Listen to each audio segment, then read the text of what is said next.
providing information and support while encouraging hope and faith. You can log on to our website at igbattmho.org. You can also email us at support@igbattmho.org. Today I wanted to talk about a situation that happened in the news. 81-year-old woman with a knife suffering a mental health episode is fatally shot by a Florida deputy. And this is coming from NBC News, off of their NBCnews.com, right? 81-year-old woman with a knife suffering a mental health episode is fatally shot by a Florida deputy. Just last week, I think we talked about how many times when there's a mental health emergency, a mental health crisis, the first line of defense is the police. It's usually the police. And unfortunately, it's usually the police, number one. And I was saying how when we're talking about a chronic mental illness, we should plan for a crisis, right? You should expect a crisis. When you talk about a chronic illness, just like you have to manage a mental illness, a chronic mental illness, just like you would manage any other chronic illness, and that means being prepared and planning. Unfortunately, the police many times are the first responders, or the first people respond because there's no one else to respond, okay? And I was saying last week how the police do a good job. When you look at, the number of times, the number of cases that they have to handle, they do a good job. It's unfortunate that whenever they don't, we hear about it in the news, and this is one particular case. And I just wanted to kind of read through this. Again, it's too early to say what should have happened, what shouldn't happen. I wasn't there. I'm just reading the article and just kind of sharing some points. First, my heart goes out to the family of that 81-year-old woman who was suffering a mental health crisis, and my heart also goes out to the police officer as well. One of the things I think is so important, it starts off by saying, a Florida deputy fatally shot an 81-year-old woman suffering from a mental health episode after she lunged at him with a knife, authorities said. So again, a Florida deputy fatally shot an 81-year-old woman suffering from a mental health episode after she lunged at him with a knife. I'm assuming he knew that she was having a mental health episode, but let's say he did or he didn't. It also, and we'll read it, the article also says that he did try to take some, to back up, I guess, and I guess she kept coming. So again, in a situation like that, when somebody is faced, let's just say it's not a police officer, say it's you're faced with someone with a knife and they're lunging at you, your first response is to protect yourself. It's unfortunate that it had to be this particular case. I'll go ahead and read it. It says, authorities were called to her house, and the report was in reference to a female who was in distress and having a mental health episode. That's what it said. The woman had called police and said that people were dying over here before she hung up. So she actually called the police. Rescue personnel staged an area outside her home until deputies could secure the area, the sheriff's office said. So I'm assuming that a first team came, they waited for the police, they secured an area, waited for the police to come. As deputies were investigating whether her complaint was real or if she was having a mental health episode, she pulled out a knife from behind her back and lunged at a deputy, attempting to stab him. Authorities said the deputy took evasive action, backing up while simultaneously drawing his service weapon and fired. Striking her, they tried to revive her, but unfortunately that was not the case. They tried rescue life-saving measures at the scene, and she died of her injuries. Her stepson was saying, didn't understand why the police, could have shot her in the knee, could have shot her, could have used pepper spray, a lot of things that could have been done, according to family, and that's what many people are saying. The investigation, I'm sure, will show that as well. My issue here is just looking at how things went.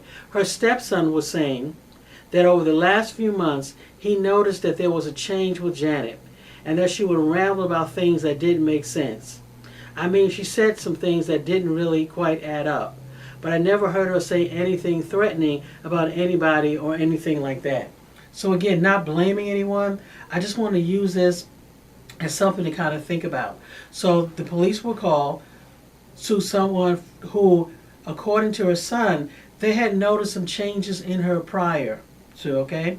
He said he started noticing she would ramble about things that didn't make sense, said things that didn't really quite add up. So people noticed that something was different with her.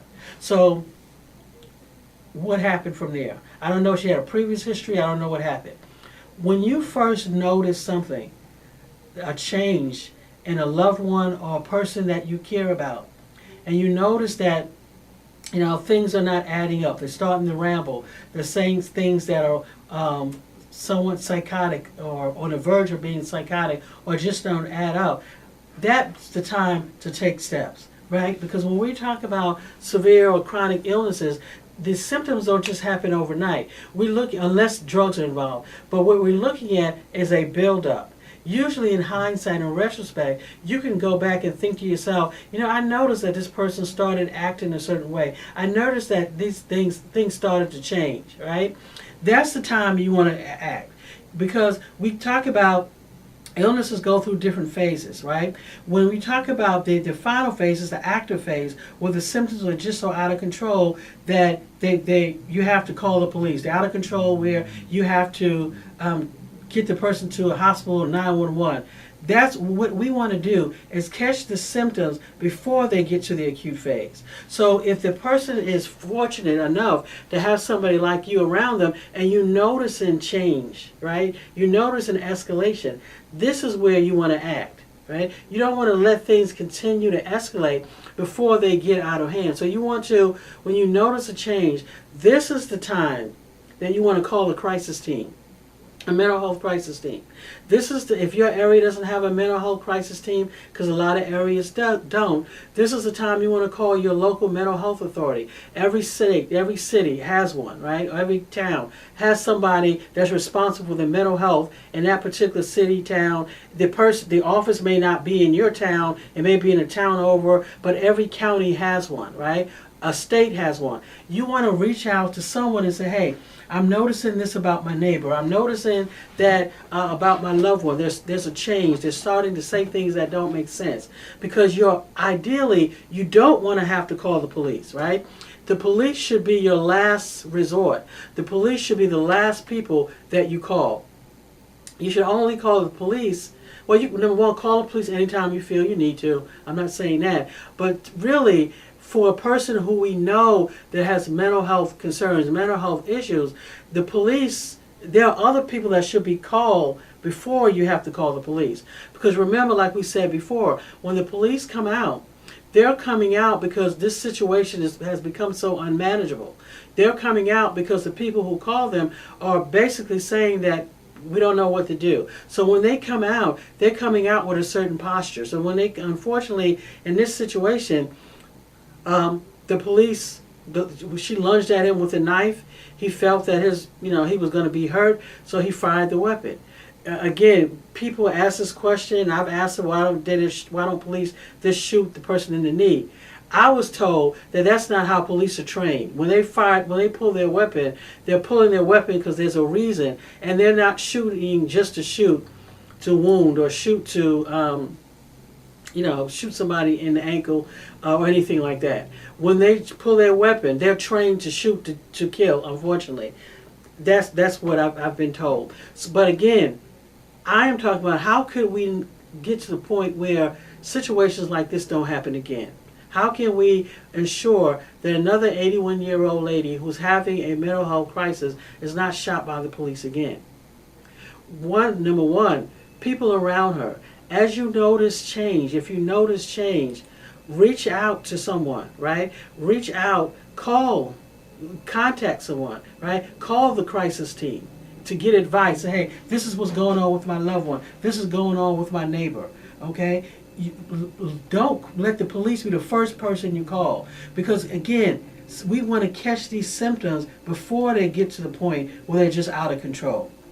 as I said before, if you do have to call the police, it would be nice, especially if you know the person, because remember, the police don't know the person you're calling about. You do. It would be nice if whoever called, if you have to call the police, that you meet the police, that you're there with the police. In this case, it sounded like that wasn't a situation that was going on. But it sounded like that the lady was a danger to other people around her. It also sounded, and again, I don't know, I'm just reading the article, I don't know how things went, but if she had the knife, it didn't say she went and get the knife, it sounded like she already had the knife behind her back. So that means she had this knife even when the other people were there, and maybe they just didn't see it. So again, it is a dangerous situation to be in. Not saying, what's wrong, who's at fault, because these are various, when you're in a situation like that, and I've been in situations myself when you have to deal with a psychiatric emergency, you rely on your training, but it doesn't always go textbook. It doesn't always go the way it should go, unfortunately, right?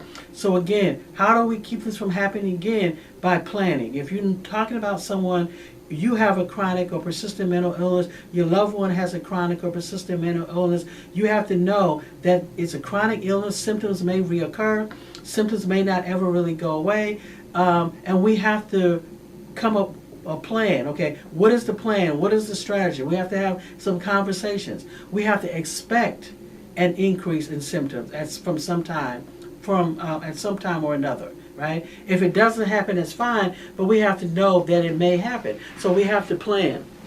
We have to, it should be second nature, all right? It shouldn't be a surprise. If you're dealing with a chronic and persistent mental illness, it is just that. It is chronic and persistent. It's a chronic illness. Symptoms will reoccur. Symptoms may decrease. Symptoms may go away. There may be periods in time, but it's an illness that has to be managed just like any other illness. With hypertension, you have to manage the illness. You have to exercise. You have to watch what you eat. If you don't do those things, you run the risk of having an increase in symptoms. Same thing with diabetes. Same thing with mental illness. So again, it's important. So as the family notice these things, as you as a family member or a friend, you notice changes, get your loved one help. Right? So they won't have to be connected with the police. Police as a last resort. And if you have to call, that you're prepared. You're prepared to have the conversation with the police. You're prepared to escort the police to, introduce them to your loved one and explain. Usually what I like to do is, if I have to, and you can, if you're calling the police, and let the person know, hey, I'm going to call the police, they're going to come out and help us, right? Because unfortunately in the United States, the police are really the only entities, to my knowledge, that can take a person against their will to where they don't want to go. So if a person needs to go to the hospital, the police are the only person group that can do that against their will. Now, on the spot, even a crisis team person, even as a member of a crisis team, if we determine that an individual has to go to the hospital and they do not want to go, we still have to call the police, right? Unless you have somebody there with you, the police are the only ones that can do that. So at some point, the police will be called. Her stepson says, if a police officer is that weak or scared or whatever, he doesn't need to be in that line of work, he said. Police today have other types of weapons at their disposal, such as tasers, pepper sprays, different non-lethal types of weapons. It seems to me that this was way too much force use. And many people would agree, because you look at the fact, this is an 81-year-old lady. Why did he have to do that? But keep in mind that when a person is an acute, and I'm not arguing that, okay? I just want to bring up another point. When a person is having they're in an acute phase of their illness, I don't care if they are 108, 181. If they are in an acute phase of their illness, that person can hurt people around them. They are a danger to someone. They can be a danger to not just to themselves, but to other people as well. Because a person wielding a knife, and especially if it's unexpected, she reports that she had it behind her back. So she had it behind her back and it just came out with it. At that particular moment, a lot of things could go through the police officer's mind. He wasn't thinking about the fact, and again, this is me assuming, that this was an 81-year-old lady with a mental health issue. He was looking at the fact that this is an 81-year-old lady with a knife who was lunging at me, right? And I had to protect myself, and instincts took over. Maybe as a result of this, more training, and I'm not going to say training, because as I said before, I've been on the scene with police officers, and I know, number one, that many times they do a much better job than some people in the mental health field de-escalating situations. It's unfortunate when situations like this happen. So I've seen them do a good job. So I know that they can. I know that they are trained. And even with, there are some police officers who get that extra mental health training. Even with the extra mental health training, I tell people it's important to realize that these still are police officers. And if there's a dangerous situation, they're going to respond in kind. So again, do we want to say if it's a person with a mental health episode and they're over the age of 80 that it should be, police should use tasers instead? Okay, that sounds good. But we're assuming that the 81-year-old person is fragile. You assume that the person is weak. That may not be the case all the time. So again, I definitely agree. I think we could have used other things. But I also, unfortunately, can understand if the police, you have somebody lunging at you and it was a reflex. So I do get that. My point is, what can we do to stop this?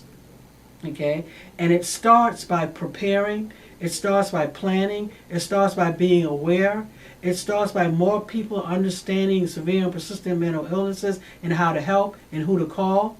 It starts by people, when you see your loved ones beginning to become detached from reality, that you do something quicker rather than later. Right? It involves us being aware of what the mental health resources are in our particular area. It involves us knowing if this is someone you're close to. It involves knowing, do they have a psychiatrist? Do they have a mental health team? Do they have other people that you can call besides the police? So again, I just wanted to kind of share this because, we were just talking about this day before yesterday, and this came out right after that. So again, this is one of these things that's sad. This is one of these things why it's so important for us to have more mental health professionals or people in the field or hospitals. It's more important for us to have, and I say in the field, not necessarily mental health professionals in an office, but actually in the field with people, with real life situations. I'm not saying the office, not real life, but in a situation with people who really need it, with people who need help on the streets, who need help in crisis situations. This is so important. So I wanted to share that. So again, what do I need you to do? I need you to, number one, become knowledgeable about severe and persistent mental illnesses. 2, understand we're talking about chronic illnesses that need to be managed. 3, if you have a severe and persistent mental illness or you're dealing with a loved one, have a plan. Ask yourself, what are we going to do when symptoms start to escalate? Who are we going to call? What are we going to do? 4, have the number, know the number to your crisis team in your area, or if you don't have a crisis team, to the mental health, local, county, community mental health agencies, right? 5, have a support system. These are the things that I want you to do so you can prepare. It's Getting Better All the Time, mental health outreach, providing information and support while encouraging hope and faith. You can log on to our website at igbatt.com, or you can email us at support@igbattmho.org. And remember, you do have a reason for living. God bless you and have a great day.